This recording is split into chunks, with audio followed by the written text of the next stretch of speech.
Dear friends, Manish की बात में आप सबों का एक बार फिर से स्वागत है। सबसे पहले गणतंत्र दिवस की आप सबों को हार्दिक बधाई।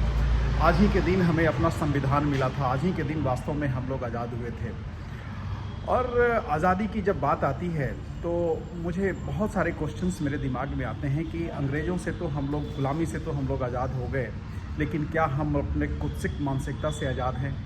क्या हम टॉक्सिक माहौल में जो कभी कभी फंस जाते हैं उससे क्या आज़ाद हैं? क्या हम अपनी निगेटिविटी से आज़ाद हैं? क्या हम जेलसी से आज़ाद हैं? क्या हम कंपैरिजन की भावना से आज़ाद हैं? क्या हम फाइनेंशियल सिक्योरिटी से आज़ाद हैं? फाइनेंशियल प्रॉब्लम हमारे जीवन में नहीं है।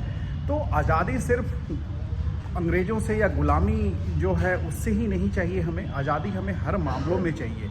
तो आज़ादी हमारे विचारों से भी होनी चाहिए, हमारे रहन सहन में उन सारे जो हमारे दुर्गुण हैं हमारे जीवन में, उससे भी हमें आज़ादी चाहिए।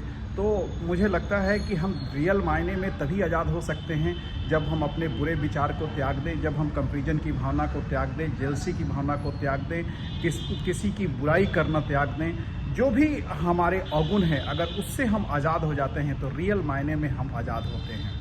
तो सोचिएगा एक बार ज़रूर कि क्या हम रियल मायनों में आज़ाद हैं। तो अगर आज़ाद हो, इससे आज़ादी लेना कोई बहुत बड़ी बात नहीं है। जस्ट आपके ये सोच पे निर्भर करता है कि अगर जो भी कुछ दुर्गुण अवगुण हमारे मन में है उससे आज़ाद होना बस आपके विल पावर पे निर्भर करता है। तो हमें इन सब चीज़ों से भी आज़ादी चाहिए। जो भी निगेटिविटी हमारे जीवन में है उससे भी हमें आज़ाद होना है। सो एक बार फिर आप लोगों को गणतंत्र दिवस की बहुत बहुत बधाई। Thank you very much. Love you all.